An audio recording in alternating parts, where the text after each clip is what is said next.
नमस्कार दोस्तों, tip with are के में आपका स्वागत है। मैं राजेश वर्मा आज एक नए टॉपिक के साथ हूं। दोस्तों आज का जो टॉपिक है बेसिकली ये कुछ इंपॉर्टेंट फैक्टर्स पे है उन लोगों के लिए जो व्यापारी हैं, जो बिजनेसमैन हैं, जिन्होंने मैन्युफैक्चरिंग किसी प्रोडक्ट की कर रहे हैं, जो लोग या सर्विस सेक्टर में हैं उनके लिए। तो दोस्तों आज का ये टॉपिक बेसिकली क्या है, एमएसएमई के ऊपर हम लोग बात करने वाले हैं यहाँ पे कि एमएसएमई जो है, एमएसएमई यहाँ पे जैसे एक कहते हैं यहाँ पे आधार उद्योग का रजिस्ट्रेशन भाई कराना आवश्यक है। तो आधार उद्योग का रजिस्ट्रेशन क्यों कराया जाता है, इस बात को हम लोग समझने की कोशिश करते हैं कि आधार उद्योग का रजिस्ट्रेशन कराना कितना इंपॉर्टेंट है और वो कहाँ कहाँ पे इंपॉर्टेंट रोल प्ले करता है, इसके ऊपर हम लोग बात करने वाले हैं। ठीक है, तो दोस्तों पहली चीज तो ये है, जैसे मैंने बताया एमएसएमई या इसी को कहते हैं उद्यम रजिस्ट्रेशन बेनिफिट।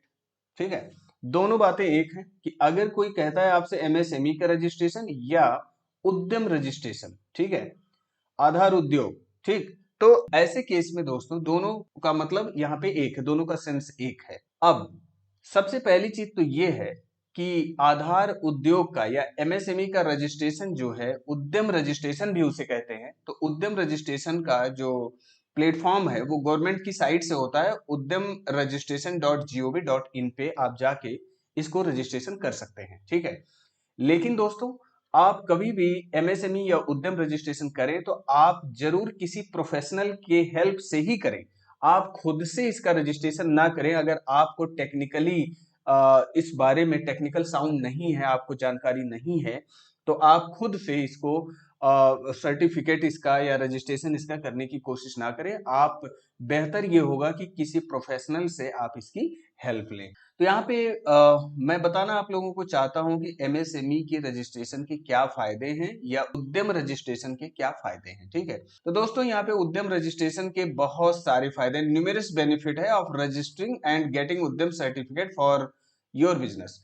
आपका बिजनेस है, आप अपने बिजनेस के लिए दोस्तों क्या है, उद्यम रजिस्ट्रेशन ले रहे हैं या एमएसएमई रजिस्ट्रेशन ले रहे हैं, तो इसके बहुत सारे बेनिफिट है। बहुत सारे बिजनेसमैन जो है उद्यम रजिस्ट्रेशन तो लेते हैं लेकिन उसको इसका फायदा नहीं पता है, उसका फायदा कहाँ कहाँ पे वो ले सकते हैं। तो पहली चीज दोस्तों ये है, पहला जो बेनिफिट है एमएसएमई या उद्यम रजिस्ट्रेशन का, जो पहला बेनिफिट है, interest rate subsidy on bank loan.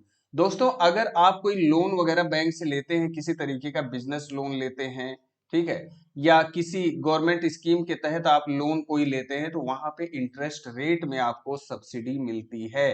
ठीक है, मतलब ये है कि आपको रिड्यूस्ड इंटरेस्ट पर आपको लोन मिल जाता है, मतलब कम ब्याज दर पे आपको बैंक से लोन मिल जाता है। अगला बेनिफिट ये है, collateral free loan from your bank. Normally आप लोन के लिए जाते हैं तो बैंक आपसे पूछते हैं भैया गिरवी क्या करोगे।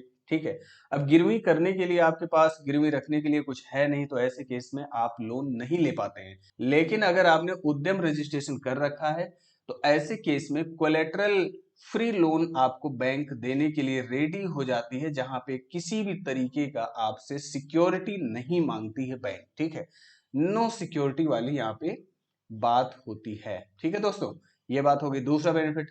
तीसरे बेनिफिट की अगर हम बात करें तो protection against delayed payment against material service supplied. यूं कह लें कि आपको डिले पेमेंट कहीं से मिल रहा है, ठीक है, कि आपको विद इन टाइम लोग पेमेंट नहीं कर रहे हैं, आपने जिनको मटेरियल सेल किया या जिनको आपने सर्विसेज दी थी, तो ऐसे केस में आपको लीगली ये प्रोटेक्ट करता है आपका पैसा अमाउंट रियलाइज कराने में। मतलब ये है इनफोर्सेबल इन लॉ है, इसके अगेंस्ट में केस फाइल कर सकते हैं और अपना पैसा रियलाइज कर सकते हैं जिसको आपने मटेरियल सेल किया है या जिसको सर्विस आपने रेंडर किया हुआ, सर्विस दी हुई है। ठीक है, तो ये तीसरा बेनिफिट था एमएसएमई या उद्यम रजिस्ट्रेशन का। जो चौथा बेनिफिट है, special beneficial reservation policies in the manufacturing production sector. दोस्तों टाइम टू टाइम क्या है, गवर्नमेंट जो है मैन्युफैक्चरिंग या प्रोडक्शन सेक्टर को जो है एक अलग सब्सिडी या रिजर्वेशन देती है। ठीक है, आरक्षण देती है। तो अगर आपने एमएसएमई या उद्यम रजिस्ट्रेशन ले रखा है तो आप उस पॉलिसी की, गवर्नमेंट की जो पॉलिसी है उसका बेनिफिट आप ले सकते हैं। बिकॉज कि जब भी आप इस बेनिफिट, किसी भी तरीके की बेनिफिट आ सकती है, आपको सब्सिडी के रिगार्डिंग आ सकती है, आपको लैंड में सब्सिडी देने की बात हो रही है, आपको मटेरियल सब्सिडी में देने की बात हो रही है, ठीक है।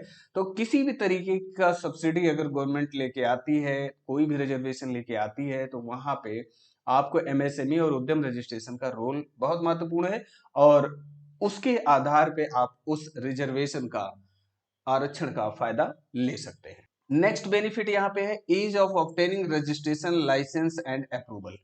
दोस्तों भी यहाँ क्या है कि मान लीजिए कोई आप इंडस्ट्री सेटअप करना चाह रहे हैं या कोई मैन्युफैक्चरिंग यूनिट आप लगाना चाह रहे हैं किसी इंडस्ट्रियल एरिया में, ऐसे केस में यहाँ पे क्या होगा कि डिफरेंट डिफरेंट तरीके के आपको रजिस्ट्रेशन लेने पड़ सकते हैं। लाइक जैसे आप जो है फार्मास्यूटिकल इंडस्ट्री लगाना चाह रहे हैं, फार्मास्यूटिकल कंपनी दवाई की मैन्युफैक्चरिंग करना चाह रहे हैं, तो वहां पे ड्रग्स डिपार्टमेंट से आपको सर्टिफिकेट ऑब्टेन करना पड़ेगा, लेना पड़ेगा। तो ऐसे केस में क्या होगा, अगर आपके पास एमएसएमई या उद्यम रजिस्ट्रेशन है तो वो लाइसेंस लेने में आपको आसानी होगी, गवर्नमेंट आपको आराम से लाइसेंस जारी कर देगी। और नेक्स्ट बेनिफिट पे अगर हम बात करें तो MSME registered entity gets eligible for CLCSS. मतलब ये हुआ कि अगर आपने एमएसएमई में रजिस्ट्रेशन करा रखा है, यूं कह लें उद्यम रजिस्ट्रेशन करा रखा है, तो आपको credit linked capital subsidy scheme मिलती है। दोस्तों यहाँ पे गवर्नमेंट आपको जो है प्रमोट करती है, इंडस्ट्री को प्रमोट करती है गवर्नमेंट, और ऐसे केस में बैंक को डायरेक्शन देती है गवर्नमेंट कि भाई अगर एमएसएमई और उद्यम रजिस्टर्ड कोई भी मैन्युफैक्चरर या प्रोडक्शन में इंगेज्ड कोई भी बिजनेसमैन आए तो उसको आप credit linked capital subsidy provide करें, ठीक है, ताकि वो अपने व्यापार को आगे बढ़ा सके। नेक्स्ट बात करें तो दोस्तों अब देखिए सबसे इंपॉर्टेंट तो फायदा आपको एमएसएमई में रजिस्ट्रेशन का ये इलेक्ट्रिसिटी बिल में कंसेशन मिलता है, मतलब सब्सिडी मिलती है आपको इलेक्ट्रिक बिल में, ठीक है, इलेक्ट्रिक बिल में। अब ये यहाँ पे दो बातें, इलेक्ट्रिक बिल एक तो रेजिडेंशियल आपका होगा और दूसरा होगा जो आपकी इंडस्ट्री का बिजनेस का है, ठीक है। तो दोस्तों रेजिडेंशियल वाले का सब्सिडी यहाँ पे नहीं है, आपको इंडस्ट्री वाले की सब्सिडी यहाँ पे मिलेगी, जो इलेक्ट्रिक बिल आएगा वहां पे कंसेशन आपको दिया जाएगा। नेक्स्ट बेनिफिट यहाँ पे बात करें एमएसएमई रजिस्ट्रेशन के तो stamp duty and registration fees waiver. दोस्तों अब यहाँ पे क्या है, अलग अलग कहने का मतलब आप जैसे मान लो पेटेंट रजिस्टर करा रहे हैं, ठीक है, पेटेंट का रजिस्ट्रेशन करा रहे हैं, ट्रेडमार्क वगैरह ले रहे हैं, ठीक, तो ऐसे केस में क्या है कि जो स्टैम्प ड्यूटी यहाँ पे आप रजिस्ट्रेशन का पे कर रहे हो, पेटेंट का हो गया, ट्रेडमार्क का हो गया, तो स्टैम्प ड्यूटी में आपको सब्सिडी, यहाँ पे कहने का मतलब सब्सिडी मिल सकती है या पूरा वेव ऑफ हो सकता है, पूरा स्टैम्प ड्यूटी आपकी माफ हो सकती है। ये जस्ट बिकॉज ऑफ क्या है, रजिस्ट्रेशन लेने की वजह से ऐसा हो रहा है एमएसएमई में या उद्यम रजिस्ट्रेशन लेने की वजह से ये बेनिफिट आप पा रहे हैं। अगली बात ये आईएसओ सर्टिफिकेशन फीस रिम्बर्समेंट, जो आप स्टैंडर्ड प्रोडक्ट के स्टैंडर्ड के लिए जो सर्टिफिकेट लेते हैं जिसे हम आईएसओ सर्टिफिकेट कहते हैं, ठीक है, गवर्नमेंट ऑफ इंडिया जारी करती है, तो इस केस में जो रजिस्ट्रेशन की फीस है वो पूरी की पूरी आपको रिम्बर्स हो जाएगी। पहले तो आप उसको पे करेंगे और सेकेंड स्टेप में जब आपका रजिस्ट्रेशन आईएसओ का सर्टिफिकेट इशू हो जाएगा तो ऐसे केस में वो फीस आपको जो है क्या हो जाएगी, वापस हो जाएगी, ठीक है, वापस मिल जाएगी आपको, मतलब रिम्बर्स हो जाएगा। तो कुल मिला के देखा जाए तो आईएसओ सर्टिफिकेशन फीस का भी पूरी तरह से वेवर ही है, यहाँ पे आपको वेव कर दिया जाएगा, माफ कर दिया जाएगा। अगली बात ये direct tax law rule exemption है, तो यहाँ पे central board of direct tax ने जो है एमएसएमई सेक्टर के लिए अलग अलग तरीके से टैक्स एग्जम्पशन प्रोवाइड किया है, जहां पे आपको टैक्स में रिलीफ दिया गया है, ठीक है, मतलब ये है लोअर टैक्स आप यहाँ पे सफर करेंगे, ठीक है, कोई हायर टैक्स वाली बात नहीं आएगी। नेक्स्ट पॉइंट पे अगर हम बात करें नेक्स्ट बेनिफिट तो NSIC performance and credit rating fees subsidy. दोस्तों क्या होता है, कोई भी बिजनेस या इंडस्ट्री होती है, एंटरप्राइजेस होते हैं, एंटरप्रेन्योर्स क्या करते हैं, अपने बिजनेस की क्रेडिट रेटिंग कराते हैं क्रेडिट रेटिंग एजेंसी से, ठीक है। तो क्रेडिट रेटिंग एजेंसी से जब वो अपनी रेटिंग कराते हैं तो वहां पे जो फीस लगती है, क्रेडिट रेटिंग वाली फीस जो होती है, वो क्या होता है, वहां पे आपको सब्सिडी मिलती है, छूट मिल जाती है आपको कि भाई जहां पे 10,000 5,000 की फीस लगेगी तो वहां पे एमएसएमई में जो रजिस्टर्ड लोग हैं या उद्यम रजिस्ट्रेशन जिन्होंने ले रखा है उनकी 50% फीस लगेगी, इस तरीके से कुछ वहां पे निकल के आता है। नेक्स्ट बात करें पेटेंट रजिस्ट्रेशन की सब्सिडी आपको मिलती है, पेटेंट रजिस्ट्रेशन फीस जो आप पे करेंगे उसमें वहां पे आपको सब्सिडी मिल जाएगी। बार कोड रजिस्ट्रेशन कराते हैं, मतलब प्रोडक्ट पे आप देखते होंगे बार कोड होता है, तो उस कोड का भी अल्टीमेटली क्या होता है, रजिस्ट्रेशन कराया जाता है, तो उसमें भी स्टैंप की फीस जाती है, ठीक है, और आपकी रजिस्ट्रेशन की फीस जाती है।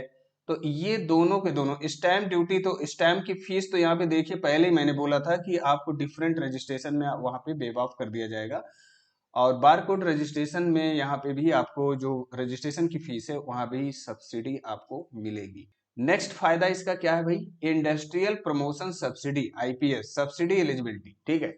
तो दोस्तों यहाँ पे industrial promotion subsidy, government time to time क्या करती है, पर्टिकुलर इंडस्ट्री को प्रमोट करने के लिए वो सब्सिडी प्रोवाइड करती है कुछ पर्टिकुलर सेक्टर्स में, ठीक है।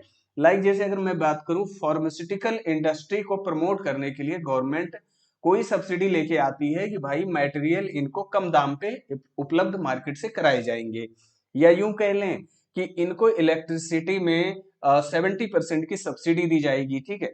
तो किसी भी तरीके का इंडस्ट्रियल प्रमोशन प्रोग्राम अगर गवर्नमेंट लेके आती है तो उस सब्सिडी का आप फायदा ले पाओगे अगर आपने एमएसएमई में या उद्यम रजिस्ट्रेशन करा रखा है। नेक्स्ट यहाँ पे बात करें दोस्तों तो international trade fair special consideration, तो जैसे क्या है कि time to time international trade fair लगते रहते हैं। अब वहां पे ट्रेड फेयर में जो है आपको वेरियस टाइप की फैसिलिटी चाहिए, ठीक है, जैसे कि आप अपना आउटलेट लगाएंगे, आप अपने प्रोडक्ट को वहां पे डिमॉन्स्ट्रेट करेंगे, ठीक है, एडवर्टाइज करेंगे, तो वहां पे आपको स्पेशल कंसिडरेशन दिया जाता है कि आपको वहां पे कोई परेशानी वाली बात नहीं है, गवर्नमेंट आपको प्रमोट करेगी, वहां प्रमोट करेगी, बहुत ज्यादा आपको एफर्ट लगाने की जरूरत नहीं है वहां। नेक्स्ट दोस्तों अगर बेनिफिट की हम बात करें तो government security deposit, EMD, EMD का मतलब ये होता अर्नेस्ट मनी डिपॉजिट, कि जब कोई गवर्नमेंट का टेंडर वगैरह निकलता है किसी कॉन्ट्रैक्ट के रिलेशन में, किसी काम को करने के लिए कोई गवर्नमेंट टेंडर निकालती है, तो वहां पे दोस्तों गवर्नमेंट सिक्योरिटी डिपॉजिट पहले लेती है, ठीक है। नॉर्मल लोगों से क्या करती है, गवर्नमेंट सिक्योरिटी डिपॉजिट लेती है। लेकिन अगर आप एमएसएमई में रजिस्टर्ड हैं या आपने उद्यम रजिस्ट्रेशन ले रखा है, तो ऐसे केस में दोस्तों क्या है कि वो जो अर्नेस्ट मनी डिपॉजिट गवर्नमेंट लोगों से जमा कराती है ना, उसका आपको वेवर मिल जाएगा, मतलब माफ हो जाएगा वो, अगर आपने एमएसएमई का रजिस्ट्रेशन ले रखा है तो ये सारे फायदे मैं आपको बता रहा हूं किस चीज के लिए, कि अगर आपने एमएसएमई में रजिस्ट्रेशन ले रखा है या उद्यम का रजिस्ट्रेशन आपने करा रखा है, तो आप इन सारे बेनिफिट्स के लिए एंटाइटल होंगे, यानी कि एलिजिबल होंगे। तो यहाँ पे गवर्नमेंट सिक्योरिटी डिपॉजिट भी आपका वेव हो जाएगा अगर कोई टेंडर वगैरह में आप पार्टिसिपेट कर रहे हैं, टेंडर फिल कर रहे हैं, ठीक है ना, गवर्नमेंट वगैरह के, ठीक। तो दोस्तों ये इतने बेनिफिट की बात है, मेरे विचार से यहाँ पे बेनिफिट की 15-16 बेनिफिट की हमने बात की हुई है, और इसको जब आप समझेंगे तब एमएसएमई की रजिस्ट्रेशन या उद्यम रजिस्ट्रेशन के लिए प्रॉम्प्ट होंगे कि मतलब हमें कराना चाहिए।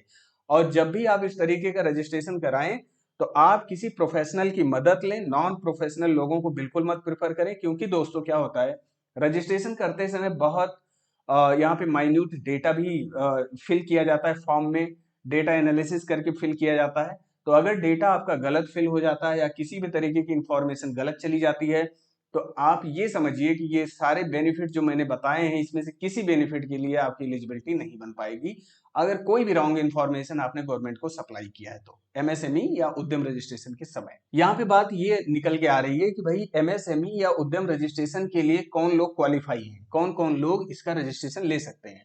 तो दोस्तों एवरी बिजनेसमैन जो है इसका रजिस्ट्रेशन ले सकते हैं, एवरी बिजनेसमैन, यहाँ पे कोई दिक्कत वाली बात नहीं है, एवरी बिजनेस इसके लिए एलिजिबल हैं, ठीक। तो बात करें अगर प्रोपराइटर कोई सिंगल प्रोपराइटर है, वो बिजनेस चला रहा है तो वो भी अपना ले सकता है एमएसएमई या उद्यम का registration. Hindu undivided family HUF business continue है तो वो भी ले सकते हैं, 1 पर्सन कंपनी ओपीसी है तो वो भी ले सकते हैं एमएसएमई उद्यम का रजिस्ट्रेशन। पार्टनरशिप फर्म भी एलिजिबल है, लिमिटेड लाइबिलिटी पार्टनरशिप फर्म भी यानी कि एलएलपी भी एलिजिबल है एमएसएमई और उद्यम रजिस्ट्रेशन के लिए। प्राइवेट लिमिटेड कंपनी या लिमिटेड कंपनी किसी भी तरीके की अगर कंपनी है, कोऑपरेटिव सोसाइटीज या एनी एसोसिएशन ऑफ पर्सन, ठीक है, AOP, AOP association of person. तो दोस्तों यहाँ पे देखा जाए तो जितना बिजनेस स्टेटस है, जितना स्टेटस है बिजनेस का, वो सारे लोग एलिजिबल हैं अपना एमएसएमई या उद्यम रजिस्ट्रेशन के लिए, ठीक। तो इतनी सारी बात होगी। अब दोस्तों यहाँ पे कुछ बातें निकल के ये आ रही हैं कि हमने बार बार बात किया है आपसे एमएसएमई की, ठीक है, एमएसएमई की, तो यहाँ पे एमएसएमई का मतलब है micro small and medium enterprise. Micro small and medium enterprise. तो अब यहाँ पे थोड़ा सा हम जानने की कोशिश करते हैं एमएसएमई होते कौन है, कौन लोग एमएसएमई की कैटेगरी में आते हैं। तो जब तक आप एमएसएमई में नहीं फॉल करेंगे तब तक आप उस रजिस्ट्रेशन के लिए यानी कि एमएसएमई रजिस्ट्रेशन के लिए या उद्यम रजिस्ट्रेशन के लिए आप एलिजिबल नहीं होंगे। पहले तो आपको एमएसएमई होना पड़ेगा। तो पहली कंडीशन यहाँ पे क्या है कि एमएसएमई को यानी कि इसका क्राइटेरिया जो है सेट करने के लिए दो बातें यहाँ पे देखी जाती हैं।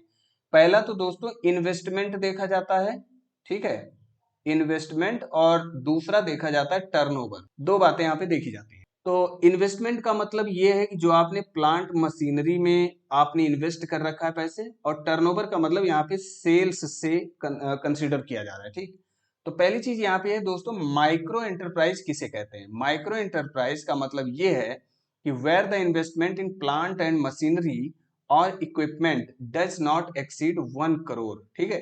तो जहां पे प्लांट एंड मशीनरी में आपने इन्वेस्ट कर रखा है लेकिन वो 1 करोड़ रुपए से ज्यादा नहीं है और आपका टर्नओवर 5 करोड़ रुपए से ज्यादा नहीं है, तब आप माइक्रो एंटरप्राइज कहे जाएंगे।